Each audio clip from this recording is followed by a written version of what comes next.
Guys, जैसा कि आप सभी को पता होगा, हमारी गवर्नमेंट ने जो एनआरए और सीईटी लागू करने का फैसला लिया है, जो इसे 2021 में 2020 तो पेंडेमिक की वजह से गया, तो क्या वो एनआरए और सीईटी आखिर क्या है, क्या इसको लागू करना उचित होगा, इससे जो हमारे स्टूडेंट्स हैं उन्हें किस हद तक फायदा होगा। आइए जानते हैं डिटेल में एनआरए और सीईटी आखिर क्या है और इसके क्या फायदे हैं और क्या ड्रॉबैक्स हैं। वीडियो को पूरा देखिएगा, स्किप ना कीजिएगा। स्टेप बाय स्टेप आपको समझाएंगे, आपका हर एक जो कंफ्यूजन है, डाउट है, आपका क्लियर करेंगे। तो चलिए आगे बढ़ते हैं, देखते हैं आखिर एनआरए और सीईटी क्या है। हेलो दोस्तों, स्वागत है आप सभी का हमारे चैनल एआर क्लासेस में। जैसा कि सरकार ने जो निर्णय लिया है, गवर्नमेंट ने हमारा डिसीजन लिया है, एनआरए और सीईटी लागू किया गया है। अब जानते हैं एनआरए और सीईटी आखिर क्या है। तो चलिए सबसे पहले आपके डाउट्स क्लियर कर लेते हैं। जो एनआरए है नेशनल रिक्रूटमेंट एजेंसी, और सीईटी मतलब हुआ कॉमन एलिजिबिलिटी टेस्ट।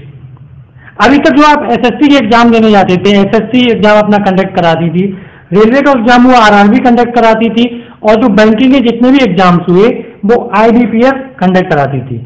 जो एजेंसी हमारी है एनआरए, इसका सिर्फ यही काम रहता था, आपके जो फॉर्म्स हैं, जो एप्लीकेशन फॉर्म्स है वो अप्लाई करवाना और एडमिट कार्ड जारी करना, और आपके जो एग्जाम सेंटर्स हैं उनका देखभाल रखना, नकल हो रही है नहीं हो रही है, उनका सबका जिम्मा ये एनआरए लेती थी।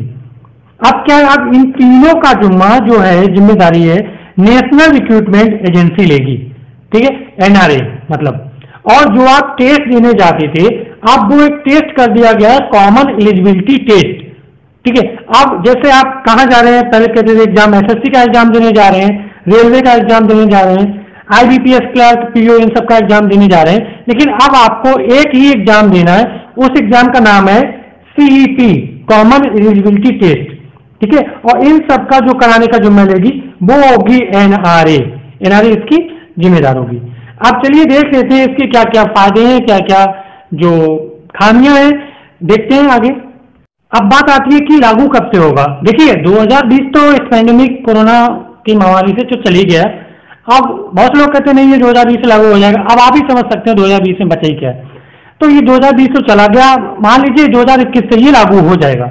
ये किन पे लागू होगा, कौन कौन सी एग्जाम ये कंडक्ट कराएगी एनआरए, ये केवल एसएससी, बैंक और रेलवे पर ही लागू होगा। इनके अलावा किसी भी कोई भी प्राइवेट एग्जाम या राज्य के जो स्टेट एग्जाम्स हैं उन पर कोई असर नहीं पड़ेगा। हाँ, राज्य सरकारें कह रही हैं कि इनको आगे विचार किया जाएगा, राज्य में भी लाया जाएगा।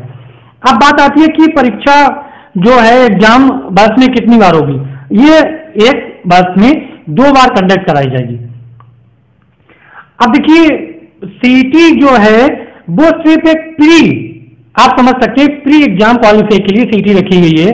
जैसे पहले आप क्या करते हैं, एसएससी, बैंक और रेलवे का अलग अलग एग्जाम देते थे, प्री और मेंस। अब क्या हो गया है इसमें कि साल में 2 बार एग्जाम कंडक्ट कराएगी एनआरए सीईटी का, ठीक है। आपको ये एग्जाम देना है तो आप मान लिए जाएंगे कि आपने जो प्री एग्जाम है वो एसएससी, बैंक और रेलवे तीनों का क्वालिफाई कर लिया है, ठीक है। और ये नहीं है कि एसएससी, बैंक और रेलवे अपना मेन एग्जाम कराना छोड़ देंगे। देखिए कुछ भी नहीं बदला है, सिर्फ आप जो क्या करते थे अभी तक, अलग अलग एसएससी का, बैंक का और रेलवे का प्री एग्जाम अलग अलग देते थे। अब आपको क्या है, ओनली एक एग्जाम देना है सीईटी। आपको मान लिया जाएगा आपने तीनों के प्री एग्जाम पास कर लिए, और जो मेंस एग्जाम है वो एसएससी, बैंक और रेलवे अपना अपना खुद कंडक्ट कराएगी, ठीक है। अब बात आती है ये एग्जाम मोड क्या होगा। एग्जाम मोड ऑनलाइन होगा, ठीक है। और इस बार सुविधा ये दे दी गई है, जो हमारी जो भाषाएं हैं, पहले हमारा इंग्लिश और हिंदी में रहता था क्वेश्चन पेपर का जो मोड है, प्रश्न पत्र, सॉरी माध्यम जो रहता था, भाषा था, वो 2 लैंग्वेज में रहता था, हिंदी और इंग्लिश। अब क्या 12 भाषाओं में रहेगा, ठीक है। स्कोर में क्या रहेगा आपका, आप प्री क्वालिफाई कर लीजिए, मान लीजिए 100 नंबर का है, 100 नंबर में कट ऑफ मान लीजिए आपका 60 मार्क्स आए हैं, तो अगर एसएससी का कट ऑफ निकला 80 नंबर, ठीक है, 100 में से 80, और सीटी पास किए हुए, सीटी पास के मतलब तीनों के लिए प्री क्वालिफाई है। एसएससी ने कहा भाई 80 नंबर जिनके है वो आ जाइए, अगर आपके 60 है आप बैठे रहिए, ठीक है। बैंक में बैंक में मान लीजिए उसने 70 निकाला, ठीक है, अभी भी आप नहीं जा सकते। रेलवे में मान लीजिए 55 मार्क्स वाले बुला लिए, तो 55 मार्क्स वाला कट ऑफ रेलवे पे गया तो आप सीटी पास है 60 नंबर से, तो आप रेलवे में जा सकते हैं, ठीक है। इसकी वैधता 3 वर्ष है, ठीक है, ये 3 साल के लिए वैलिड होगा। जब एक बार आप क्वालिफाई कर लेंगे सीईटी तो 3 साल के लिए वैलिड होगा। अब ऐसा नहीं है कि आपके मार्क्स कम आ गए तो आप 3 साल के लिए ले घूमेंगे सीईटी का सर्टिफिकेट, ऐसा बिल्कुल भी नहीं है। आप क्या करेंगे, अगले नेक्स्ट टाइम भी सीईटी के एग्जाम में आप बैठ सकते हैं, ठीक है, क्योंकि इसके जो चांसेस है वो अनलिमिटेड है, लेकिन जो आपकी एज है वो लिमिटेड, मतलब जो उचित आयु है उसके रहते आप अनलिमिटेड एग्जाम दे सकते हैं सीईटी के। अगली बार मान लीजिए 60 आए थे, इस बार आपके नेक्स्ट टाइम 80 आ गए, ठीक है, तो जिस नेक्स्ट टाइम से आपने जिस डेट से पास किया है सीईटी, ठीक है, उस डेट से आगे नेक्स्ट फिर 3 साल की आपकी वैलिडिटी हो जाएगी। तो अगर आपका मार्क्स अच्छा आ गया है तो फिर से आप एसएससी, बैंक या रेलवे किसी में भी जा सकते हैं। सिर्फ इतना ही फर्क हुआ, कुछ नहीं बदला है, सब वैसे के वैसा है, केवल आपको प्री अलग अलग नहीं देना पड़ेगा। प्री एग्जाम आपको एक ही बार क्वालिफाई करना है सीईटी, आप तीनों के लिए एलिजिबल हो जाएंगे, तीनों पे ही अप्लाई होगा, इसके अलावा किसी एग्जाम पर अप्लाई नहीं होगा, केवल एसएससी, बैंक और रेलवे। अब प्रश्न पत्र का प्रकार क्या होगा, ये ऑब्जेक्टिव टाइप क्वेश्चंस होंगे, ठीक है, और जो परीक्षा केंद्र बनेंगे, एग्जाम सेंटर्स बनेंगे, वो डिस्ट्रिक्ट ही बनेंगे, ठीक है, डिस्ट्रिक्ट लिए जाएंगे। पहले क्या होता था, कोई मान लीजिए यूपी का है तो महाराष्ट्र में फेंक दिया गया, बिहार का है तो झारखंड में फेंक दिया गया, काफी दूर दूर सेंटर्स रहते थे, अक्सर यही होता था। लेकिन अब क्या है, ये सुविधा आपको हो गई है, परीक्षा केंद्र जो जनपद ही रहेंगे, ठीक है।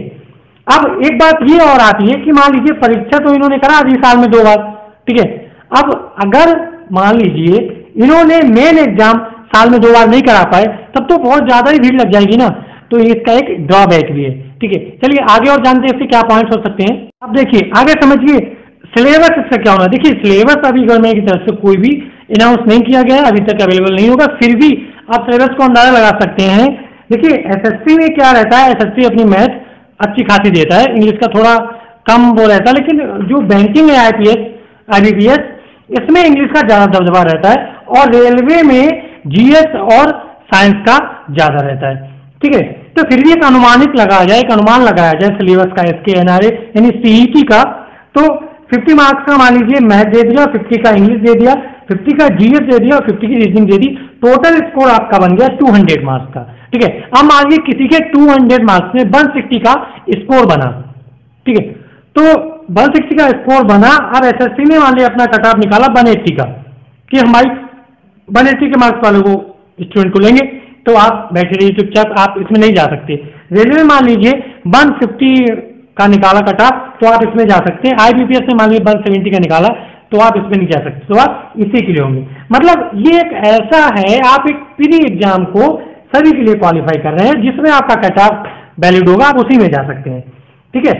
अब बात आती है टाइप ऑफ सीईटी, ठीक है, जो कॉमन एलिजिबिलिटी टेस्ट है वो किन किन टाइप में आप दे सकते हैं, क्योंकि देखिए एसएससी एमटीएस का 10th लेवल पे, एलजीसी 12th लेवल पे और सीजीएल ग्रेजुएशन लेवल पर एग्जाम कंडक्ट कराती है।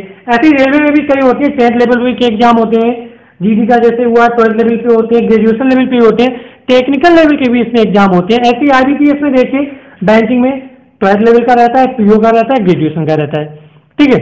तो अब आप क्या सोच रहे होंगे कि अगर आपने सीईटी का एग्जाम क्वालिफाई कर लिया तो इनके सभी के लिए आप एलिजिबल हो गए? नहीं, ऐसा नहीं है। आपको अगर 10th लेवल की एग्जाम देनी है तो 10th लेवल का सीईटी क्वालिफाई करना पड़ेगा। 12th लेवल के एग्जाम में बैठना है, कंपटीशन में बैठना है, तो 12th लेवल का सीईटी क्वालिफाई करना पड़ेगा, और ग्रेजुएशन लेवल की जॉब के लिए बैठना है तो ग्रेजुएशन लेवल का सीईटी क्वालिफाई करना पड़ेगा। अब आपके दिमाग में एक और क्वेश्चन उठता होगा, सवाल उठता होगा कि हमने तो भैया ग्रेजुएशन लेवल का एग्जाम पास कर लिया है, तो हम तो 10th और 12th के लिए दोनों के लिए एलिजिबल हो गए।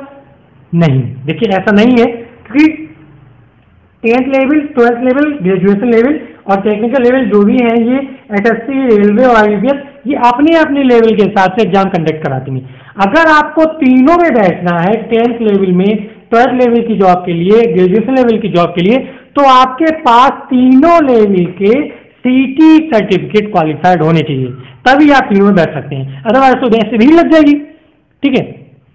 अब इन्होंने क्या फैसला लिया है कि ये साल में 2 बार कंडक्ट कराएंगे।